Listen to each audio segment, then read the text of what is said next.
కృపావార్త కార్యక్రమమునకు స్వాగతం. నేటి ధ్యానాంశము నూరంతలు 100 ఫోల్డ్. ఇస్సాకు ఆ సంవత్సరము విత్తనము వేసి నూరంతల ఫలము దేవుని దీవెన వలన పొందెను. Isaac sowed in that land and received a 100-fold harvest in the same year. With the blessing of the Lord. Genesis chapter 26 verse 12. కన్నీళ్లతో విత్తేడు వారలానందంబుతో నన్నాడు గోయుదూర నేడి వాగ్దనంబుతో మనాన గోరి భక్తులార నిండు మైత్రితో మానవ ప్రేమతో చాటుదాము చాటుదాము చాటుదాము చాటుదాము చాటుదాము చాటుదాము క్రీస్తేసు వాక్యము. సమీపమందు నుండునేమో చావు కాలము సదా నశించిపోవు వారికి సుభాగ్యము. వేదాంబుజోపగోరి ఆశ తోడ నిత్యము విన్పించుచుందము. చాటుదాము చాటుదాము చాటుదాము చాటుదాము చాటుదాము చాటుదాము క్రీస్తేసు వాక్యము. ఎంత చక్కని కీర్తన. అందులో తెలుగులో రైము రిథం అంటాం కదా, ఇంగ్లీష్లో రైమ్ ఉంటుంది, రిథం ఉంటుంది. ఒక హిమ్ రాసామంటే, ఒక హిమ్స్ చూసామంటే ప్రాస ఉంటుందన్నమాట. ఆ చివరున్నటువంటి పదాలు, ఆ చివరున్నటువంటి సెంటెన్స్ చివరున్నటువంటి పదాలు, ఆ స్టాంజా, ఒక్కొక్క స్టాంజాలో ఇంచుమించు 4 లైన్స్ ఉంటాయి. ఆ ఒక్కొక్క లైన్లో కూడా చివరున్నటువంటి పదములు 1వ లైను 2వ లైను చూసినట్లయితే ఒక విధమైనటువంటి రైమ్ కలిగి ఉంటాయి, ప్రాస కలిగి ఉంటాయి. తెలుగులో చూస్తే ఛందస్సు, సంధులు, సమాసాలు, తర్వాత తెలుగు భాషా జ్ఞానం, ఇవన్నీ కలిగినటువంటి వారు చక్కగా రాస్తారు. గురం జాషువా గారు ఇట్లా గేయాలు అయితే సెపరేట్గా ప్రత్యేకంగా రాయలేదు, కానీ ఆయన ఏకంగా క్రీస్తు చరిత్ర అనే గ్రంథమే రాశారు. ఆయన చక్కని కవి గురం జాషువా గారు. ఆయన రాసినటువంటి క్రీస్తు చరిత్ర అనే పుస్తకానికి కేంద్ర సాహిత్య అకాడమీ వారు బహుమతి ప్రదానం చేస్తారు. కేంద్రం అంటే సెంట్రల్ గవర్నమెంట్. సాహిత్య అకాడమీ, కేంద్ర సాహిత్య అకాడమీ వాళ్ళు క్రీస్తు చరిత్ర అనే అటువంటి ఆయన రాసినటువంటి ఆ గ్రంథానికి ఉత్తమ గ్రంథంగా చక్కని బహుమతి, నేషనల్ లెవెల్లో అవార్డు రావడం అంటే సులువా చెప్పండి? ఏ ఫీల్డ్ అయినా కూడా, arts, culture, science, peace, national లెవెల్లో చక్కగా గురం జాషువా గారు క్రీస్తు చరిత్ర అనే పుస్తకానికి మంచి గుర్తింపు వచ్చింది ఆయనకి. ఎంత గొప్ప కవి! తెలుగులో ఆయనకి మంచి భాష యందు పరిజ్ఞానం ఉండుటను బట్టి చాలామందికి ఉండొచ్చు. అయితే ఈయన కలిగినటువంటి ఆ భాషా పరిజ్ఞానాన్ని దేని కొరకు వాడారు చెప్పండి? మన దేవుడు మనకిచ్చినటువంటి వాక్శక్తిని దేని కొరకు వాడుతా ఉన్నాము? మన చుట్టూ ఉన్నటువంటి వారిని దీవించడం కొరకు వాడుతా ఉన్నామా? శపించడం కొరకు వాడుతా ఉన్నామా? ఉత్తమమైనటువంటి దాని గూర్చి స్వార్త ప్రకటించు పాదములు పర్వతముల మీద సుందరములై ఉన్నవి. ఇదేమిటిది వింత? సువార్త ప్రకటించు వారి పాదములు పర్వతముల మీద సుందరములై ఉన్నాయట. సువార్త ప్రకటించేది పాదాలా? నోరా? నోరు లేకుండా, వాక్‌శక్తి లేకుండా సువార్త ఎట్లా ప్రకటిస్తారు? సువార్త ప్రకటించాలంటే ముందు కదలాలి కదా బండి. మంచం మీద పండుకుంటాను. మంచం మీద పండుకుంటే సువార్త ఎక్కడవుతుంది? కష్టంలో ఉన్నటువంటి వారి యొద్దకు, బాధలో ఉన్నటువంటి వారి యొద్దకు, అనాథలుగా ఉన్నటువంటి వారి యొద్దకు, అన్యాయాన్ని, అక్రమాన్ని, బలాత్కారాన్ని, ద్రోహాన్ని ఎదుర్కొంటున్నటువంటి వారి దగ్గరికి వెళ్ళి, విరిగి నలిగిన హృదయం కలిగినటువంటి వారి దగ్గరికి వెళ్ళి, దేవుని వాక్యాన్ని ప్రకటించడానికి పాదాలే కదా మనకి తోడ్పడతా ఉన్నాయి. నడవకపోతే ఎట్లా? లేవం, నడవం. ఎట్లా వెళ్ళేది? అందుకని చెప్పి యేసుక్రీస్తు ప్రభు వాక్యం ఏమని చెప్తోందంటే, ఉత్తమమైనటువంటి దానిని గూర్చినటువంటి సువార్త ప్రకటించు పాదములు పర్వతముల మీద సుందరములై ఉన్నాయి. అంటే పర్వతం అంటే ఎందుకన్నారంటే, పూర్వం ఉన్నతమైనటువంటి స్థలాల్లో నివాసాలు ఏర్పాటు చేసుకునేటువంటి నేచురల్ కెలామిటీసు, నేచురల్ డిజాస్టర్సు, ఫ్లడ్సు, రెయిన్సు వచ్చినా గూడా ఈ వ్యాలీస్‌లో లోతట్టు ప్రాంతాల్లో ఉన్నటువంటి ప్రాంతాలన్నీ కూడా జలమయం అయిపోతూ ఉండేవి. అందువలన ఈ ప్రజలందరూ కూడా పూర్వము ఉన్నతమైనటువంటి ప్రాంతాల మీద చక్కగా వారి యొక్క నివాసాలు ఏర్పాటు చేసుకునేవారిగా ఉన్నారు. అంత మాత్రం కాదు, నదీ తీర ప్రాంతాల్లో వారి యొక్క నివాసాలు ఏర్పాటు చేసుకునేవారిగా ఉన్నారు. ఇప్పుడు మనం హిస్టరీ చదువుకున్నామంటే ఇండస్ సివిలైజేషన్. ఇండస్ అంటే సింధు నాగరికత. ఆ తర్వాత Harappa and Mohenjo-daro. Harappa civilisation, Indus valley civilisation ఇట్లాంటి మంచి మంచి విషయాల గురించి చరిత్రలో చదువుతాం గదా! ఇవన్నీ కూడా ఎక్కడ ఫ్లరిష్ అయ్యాయి? ఎక్కడ విస్తరించాయి? అంటే నీళ్లుండాలి కదండీ! మనం జీవించాలి. జీవనాధారం నీళ్ళే కదా!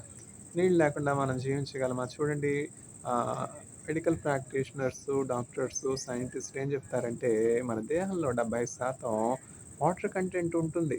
చూసారా? ఆ బయోకెమికల్ రియాక్షన్స్ అన్నింటికి కూడా నీళ్ళు చాలా అవసరం అనమాట. ఇప్పుడు మన బ్లడ్‌లో ఉన్నటువంటి ఆ లిక్విడ్ కంటెంట్ ఏంటంటే వాటరే కదా! ఆయిల్ కాదు కదా!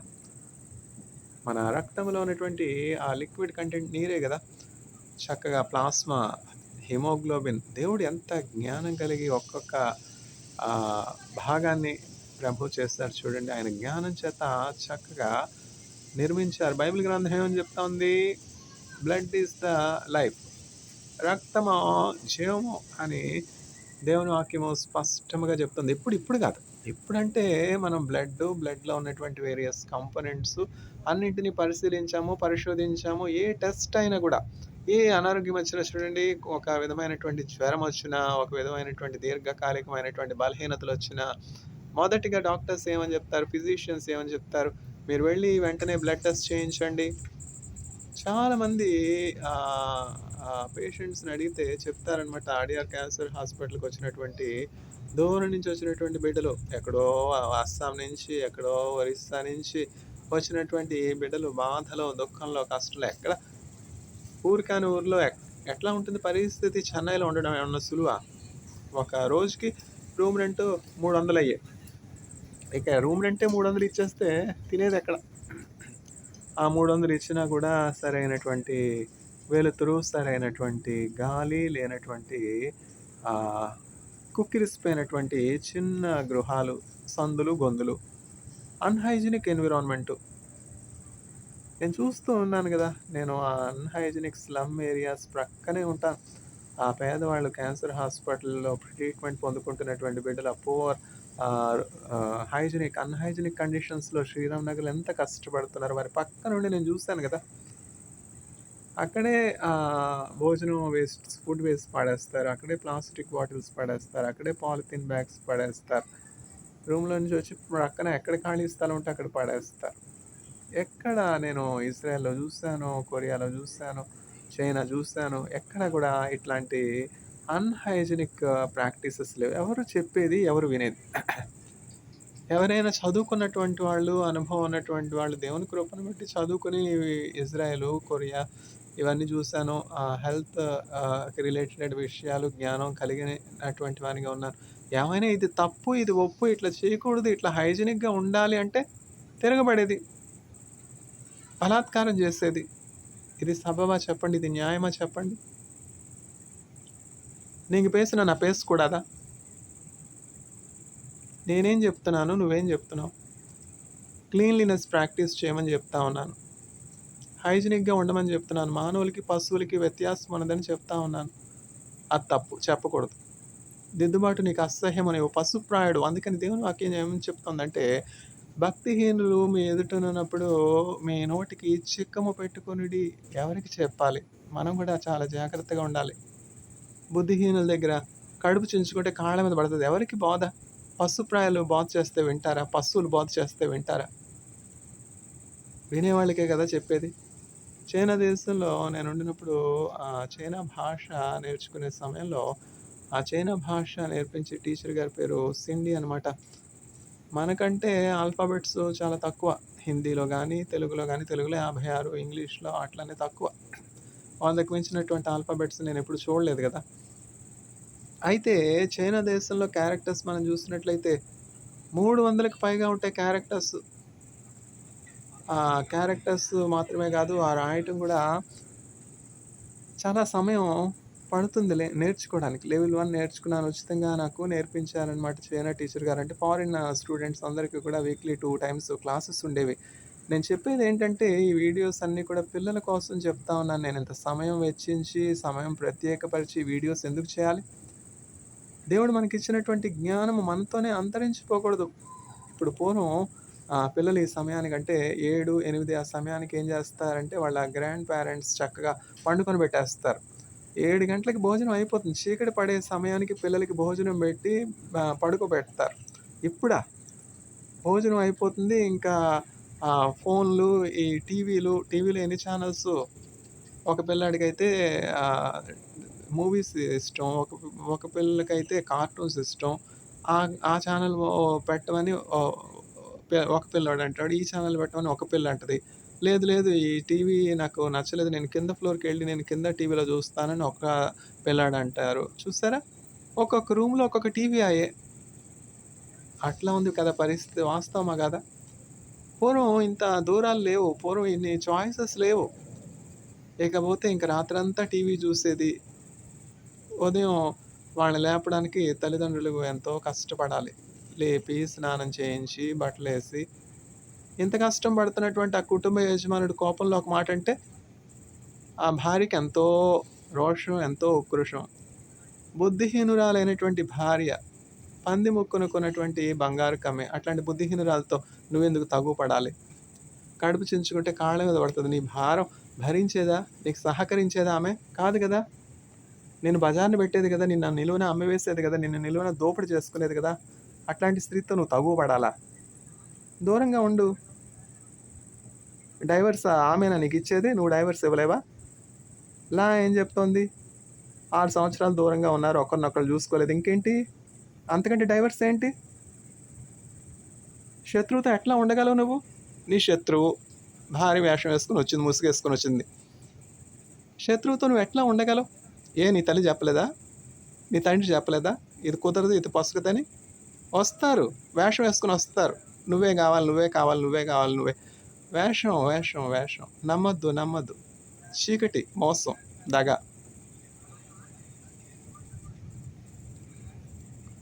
డైవర్స్ ఆవిడేనా ఇచ్చేది? ఏ బంధమైనా, ఏ ప్రమాణమైనా ఇరు పక్షాలు ఆ ఒడంబడిక, ఆ నిబంధన నిలుపుకుంటేనే. లేకపోతే ఆ నిబంధన నిలవదు. దేవుడు నోవహుతో నిబంధన చేశాడు. చేయలేదు అని చెప్పలేం. ఇక నేనెన్నడూ కూడా మానవుల మీదకి జలప్రళయాన్ని పంపించను అని జెప్పి ఒక నిబంధన దేవుడు జేశాడు. ఆ నిబంధన గుర్తుగా ఆ ఇంద్రధనస్సు అంటే ఆ రెయిన్‌బో వచ్చి, ఆ వర్షం వచ్చినప్పుడు మనం రెయిన్‌బో చూస్తాం గదా! అదేమిటంటే దేవుడు మానవులతో చేసుకున్నటువంటి ఆ నిబంధన గుర్తు, సమాధానానికి గుర్తు. అయితే ఆ సమాధానం ఇంకా నిలిచిందా? ఇంకెక్కడ సమాధానం? ఇప్పుడు దినాలు ఎట్లా ఉన్నాయి? నోవహు దినాల్లాగా లేవా? అయితే ఈ దినాలకి దేవుడు ఏమని చెప్తున్నాడంటే, అవును వాస్తవమే నేను ఇక ఎన్నడూ కూడా జలప్రళయాన్ని పంపించను. ఈ చెడ్డ మనుష్యుల మీదకి అని ప్రమాణం చేసుకున్నాను. అయితే నా మాట తప్పను. కానీ జలాన్ని కదా నేను పంపనన్నాను, నేను అగ్నిని పంపుతాను. పంచభూతములు మిక్కిలి వేండ్రంతో లయమైపోతాయి. I only promised that I will not send forth waters as in the days of Noah. Yet the today's days are worst, like Noah's days, filled with corruption, filled with violence, butchering, Kibbutz massacre, Pahalgam massacre, invasion of Russian forces on Ukraine, invasion of Mr. Netanyahu on Gaza. Whatever may be the reason can be justified by many false doings, self-done massacres and all, but it is not justified. Manasseh shed much innocent blood. What happened? You are shedding much innocent blood. What will be the consequence? God's judgments. भगवान के घर में देर है, अंधेरा नहीं है. In God's house there is delay, but there is no darkness. Though the judgment of God is delayed, the judgment of God is going to come upon you, because you have sold your husband, because you are an enemy to your husband. Your husband is the enemy to you. Why to again call him? Why to again send him emails? Is this just? Who will justify? For all the violence your husband has underwent under your arms, under the disguise of investigation, because of the pseudo professor that has reputed you.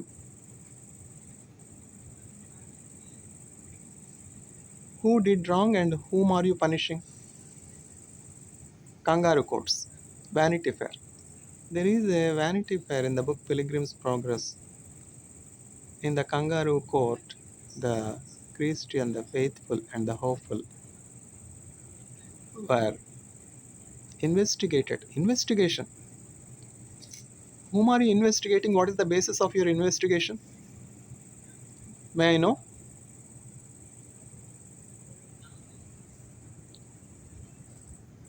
Hell is your end. God will judge. Only God knows.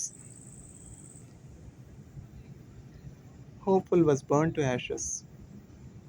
God delivers Christian and faithful, and Christian and faithful against all odds, against all tribulations, lands safely in the celestial city Zion. My grace is sufficient for thee. Are you a victim of domestic violence? We talk so much about husbands doing domestic violence to wives. Why not the reverse? Equal rights. Are you sharing equal duties to claim equal rights? The very purpose the woman is created is to help man, not to have enmity with man, especially husband. Shut up. You are failed. Totally.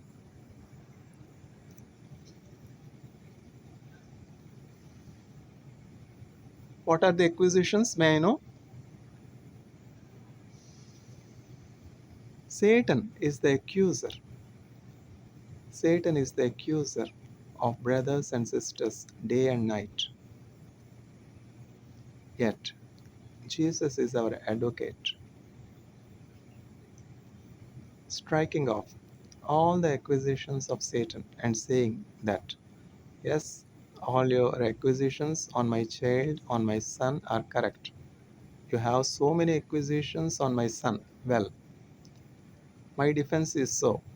I offered myself as a ransom on the cross for my son's sake. Refer John chapter 3, verse 16. You are a Christian or you are Orthodox Christian, you have been Christian for generations. I do not know whether it is third generation or fifth generation. Refer to John, Gospel according to John chapter 3, verse 16. For God so loved the world that he gave his only begotten Son Jesus Christ, that whosoever believeth in him will not perish but will have eternal life. Because my Son believed in me, he has eternal life. For all his iniquities, what you say, I have paid the ransom, even for this sin. Who has brought you the videos? Is he not to be penalized? Is he not to be judged? Who has sold the innocent blood? God did not penalize Judas. Judas himself went and hanged himself. This is the end of those evil people that sell innocent blood. भगवान के घर में देर है, अंधेरा नहीं है. In God's house there is delay of judgment, but there is no darkness. ఇస్సాకు ఆ సంవత్సరము విత్తనము వేసి దేవుని ఆశీర్వాదము వలన నూరంతల ఫలము పొందెను. ఆదికాండము 26వ అధ్యాయము 12వ వచనం. ఆదికాండం 26వ అధ్యాయానికి వచ్చేటప్పటికి మనం ఇస్సాకును చూస్తున్నాం. ఆదికాండం 50వ అధ్యాయానికి వచ్చేటప్పటికి మనం ఎవరిని చూస్తున్నాం? యోసేపుని చూస్తున్నాం. చూసారా? ఇస్సాకుకు యోసేపుకి మధ్య ఎవరు వారధి? యాకోబు. ఇస్సాకు యొక్క కుమారులు యాకోబు, యోసేపు. ఏసావు. యాకోబు, ఏసావు. ఇస్సాకు యొక్క మనుమడు యోసేపు. చూసారా? దేవుని ఎరిగినటువంటి వారు, దేవుని యందు భయభక్తులు కలిగినటువంటి వారు తరతరాలకు ఆశీర్వాదంగా ఉంటారు. మనం ఈ సంవత్సరం చూస్తూ ఉన్నాం. భక్తిహీనులను చూసి భక్తిహీనులు ఎంతోమందిని చెడిపారు, ఎంతోమందికి విరోధంగా పాపం చేశారు, ఎంతోమంది ముఖం నూరి ఎంతోమందిని వ్యధరాండం చేశారు, ఎంతోమంది పిల్లల్ని అనాథలను చేశారు, ఎంతోమందిని దిక్కులేని వారిని చేశారు, ఎంతోమందికి ఆకలి దప్పులు కలుగు చేశారు, అన్యాయంగా ఎఫ్ఐఆర్లు పెట్టారు, అన్యాయంగా పోలీస్ కేసులు పెట్టారు, అన్యాయంగా చెంపదెబ్బలు కొట్టారు, బలాత్కారం చేశారే, బాధ పెట్టారే, కన్నీరు కార్పించారే, నిందలు మోపారే, డొమెస్టిక్ వైలెన్స్ చేశారే. చిత్రవధ, అదొక విధమైనటువంటి చిత్రవధ. ఏమిటి? సంసోను చచ్చిపోవాలి అని అనుకున్నాడు. ఎవరి వల్ల? ఆ ఢిల్లీలోయే కావాలా? నీ తల్లిదండ్రులు చెప్పలేదా ఢిల్లీలో దగ్గరికి వెళ్ళొద్దని? అప్పుడేమైంది నీ బుద్ధి? నాకు ఢిల్లీలోయే కావాలి, ఢిల్లీలోయే కావాలి, ఢిల్లీలో అని కావాలని వెళ్ళావు. ఇప్పుడు ఎందుకు దేవునికి మొరపెట్టడం? చావు, నువ్వు కోరుకున్నదే కదా.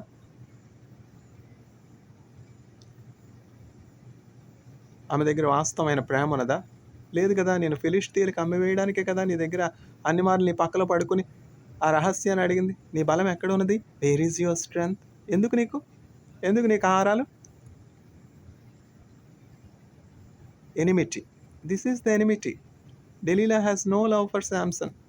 Samson has not realized that Delilah want to sell him and make him blind. Who is the loser and who is the gainer? Finally, Samson made it into heaven in the list of heroes of faith. When we read Hebrews chapter 11, we find the name of Samson. Who is the winner? But Delilah's name is not there, no? The name of Eliah is there in the list of faithful, but Jezebel's name is not there, no? Why? This is the judgment.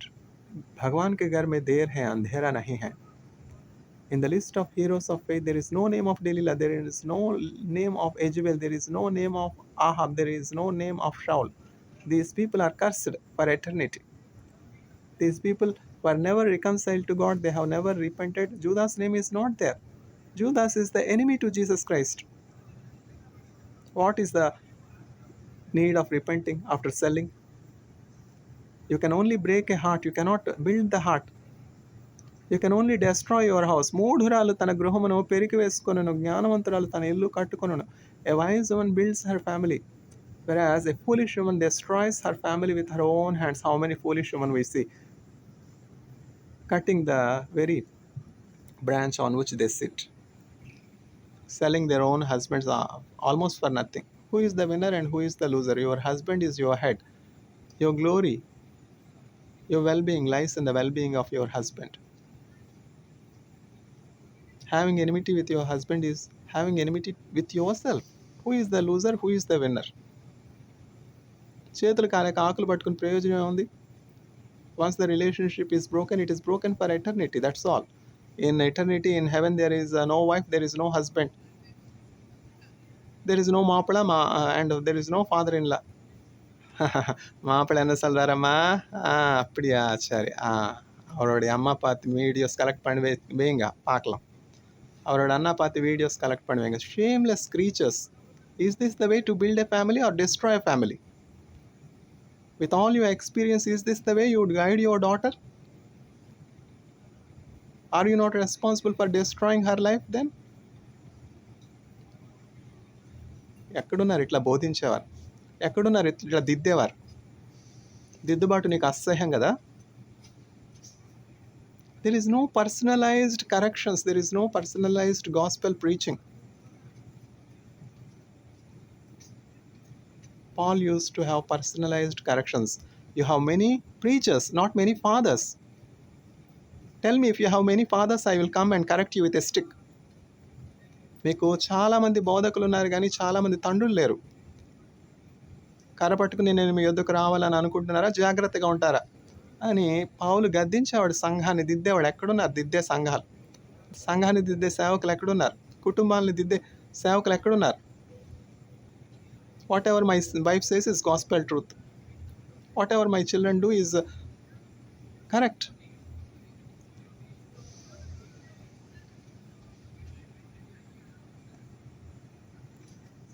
ఇస్సాకు ఆ సంవత్సరము విత్తనము వేసి 100 ఫలము పొందెను,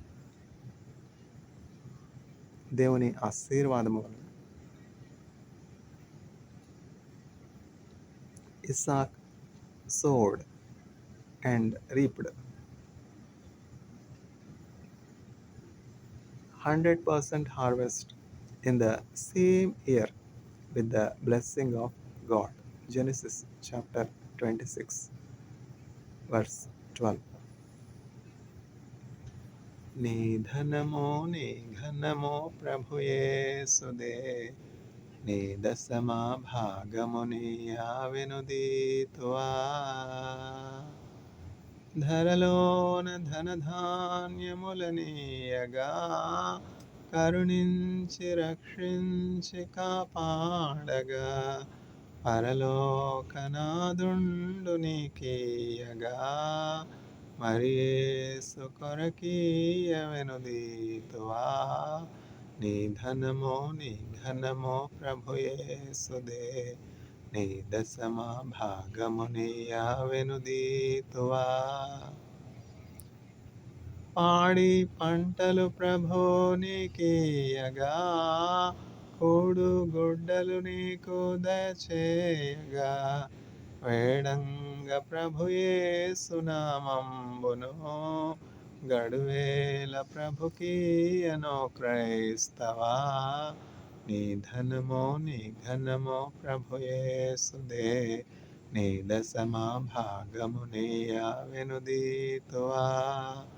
వెలుగు నీడలు గాలి వర్షంబులో, కలిగించ ప్రభు నీకు ఉచితంబుగా, వెలిగించ ధరపైని ప్రభునామమో, కలిమి కొలది ప్రభున కర్పింపవా.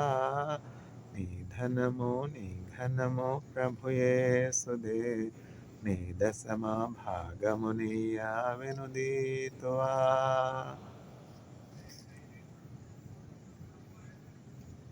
ఘనసేవ జయముంద పనిబోనుడే, వినయముతో మీ మదిని ధ్యానించుడి. ఘనసేవ జయముంద పనిబోనుడి, వినయముతో మీ మదిని ధ్యానించుడి. ప్రార్థింప తలవంచి ప్రభు భాగమున్, దేదీప్యముగనుండ సమకూర్చుడి.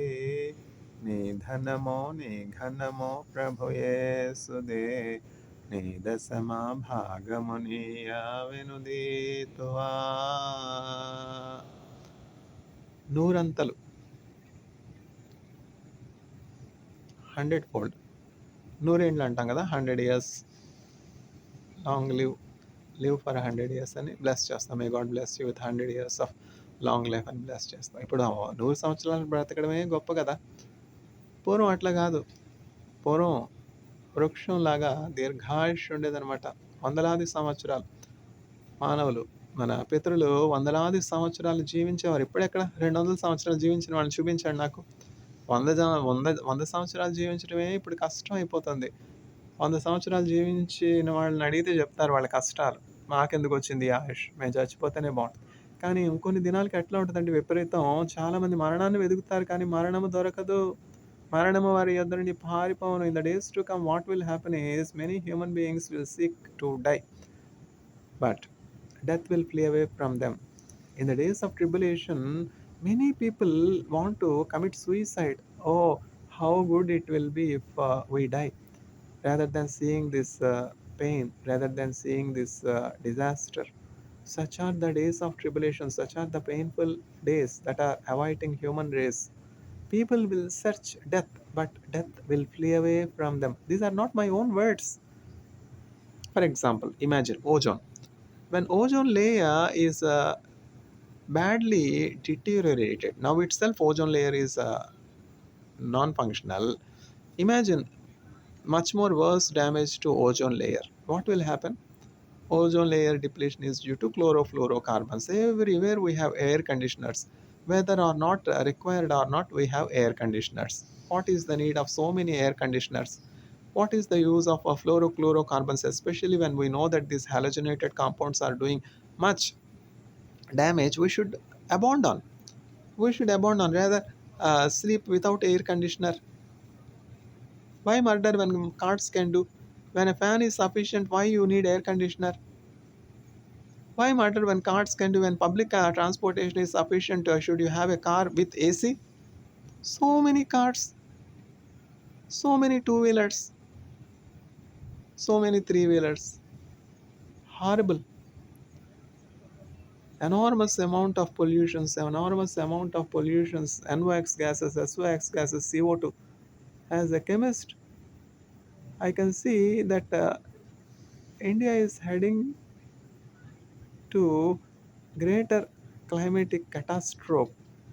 1 degree temperature rise in our body, can we imagine what harm it will cause to persons individually? Non-functional. 1 degree rise in global temperature too is very, very detrimental to any of the nations.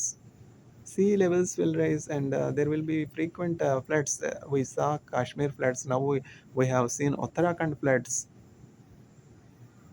God forbid if there were to be floods in Chennai, that's all. No way water can go out. Everybody is burdened. We cannot blame Mr. Deepak for everything. Greater Chennai Corporation, what is that? Commissioner Deepak sir is not doing anything. Why to blame Deepak sir? We do not know how to keep our toilets clean. We do not know how to maintain our toilets. We will leave everything open to everybody. Everybody will come and abuse the toilets. Then why to blame Deepak sir? Is Deepak sir in charge of your toilet? He has no other work but to come and wash your toilet. You do not know how to maintain your toilet. You do not know how to safeguard your room. In spite of all care you take, there will be violent elements. God will take care of such evil forces. Hell is their destiny. A simple sickness is sufficient. A leprosy is sufficient. A leprosy from God is the punishment to whom? Who was cursed with leprosy? Gehazi. Gehazi betrayed Elisha. Gehazi was cursed with leprosy. Elisha did not do anything. Gehazi, where did you go? Gehazi, where are you from? Your servant has not gone anywhere, master. I am here only. If you are here only, did my spirit not come with you when you are running behind the chariots of Naaman, the leper who was healed?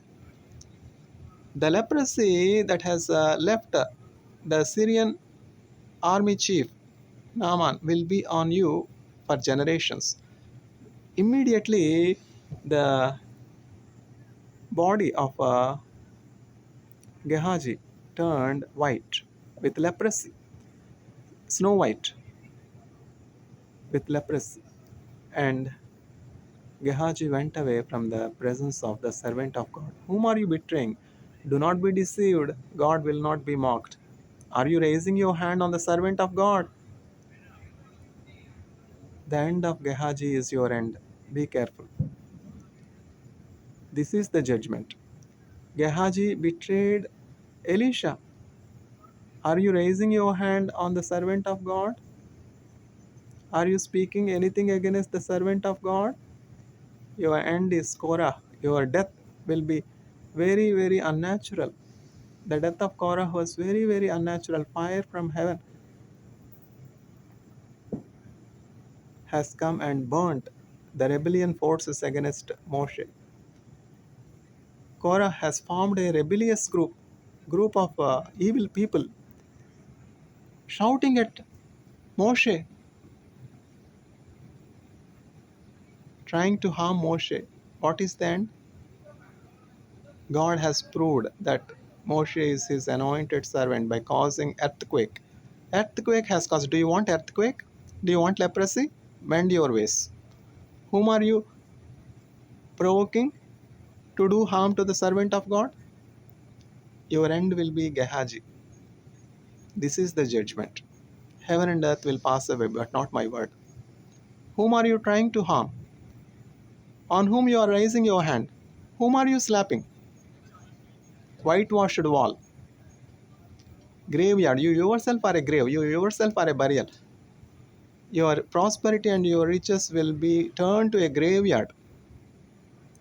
Your riches will be only useful to buy a graveyard, to burial foreigners, because you are the Judas Iscariot that has betrayed the innocent blood and sold innocent blood. So the 30 silver pieces cannot be put in the offering. Your money is not worthy to be received as an offertory. This is blood money. Whatever money you are offering is blood money, and it is should not be taken into the offertory. Your riches will be only useful to buy blood land, blood field, Akaldama, to bury the foreigners. This is the judgment. Heaven and earth will pass away, but not the word of God, because you have sold innocent blood, and the riches you acquired by selling innocent blood will be useful to buy only the burials, not for offering to the sovereign Lord. God has not accepted your offering because you are Cain, because you have shed the innocent blood of Abel. Even though you offer, the priest will reject your offertory and it will not be taken into the offertory. Remember, because you have caused a lawless mob to raise their voice, to raise their hand and slap the servant of God. Whom are you causing violence? Whom are you causing injury? Whom are you wounding? With all your riches, your end will be the end of Korah. This is the judgment.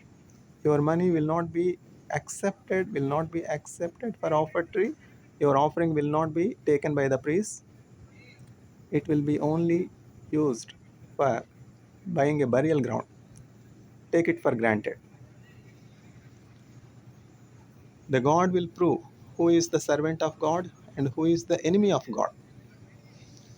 Korah has rebelled against Moshe, raised his voice against Moshe. Moshe, go away from Korah. I am going to cause a earthquake. While Korah is still alive, in the earthquake, Korah was swallowed. పాడైన కోరహు పాపంబు మానే విధేయులై వీరాజిల్లుడి సియోను పాటలు సంతోషముగా పాడుచు. Did Korah not see the miracles of God? Did Korah not know? He is in Christian fellowship. Korah is in Christian fellowship. Of course, then it is Jewish fellowship. Now Christian fellowship. Only colors are changed. Same people. Same people in the disguise of angels of light. Dark people. The darkness of Korah resulted in himself being swallowed up in an earthquake. Moshe, go away. Go away from Korah. The earth will open its mouth and will swallow this dark fellow. What light has to do with darkness? చీకటికి వెలుగుతో పొత్తెక్కడ. ఇస్సాకు ఆ సంవత్సరము విత్తనము వేసి నూరంతల ఫలము పొందుకొనెను.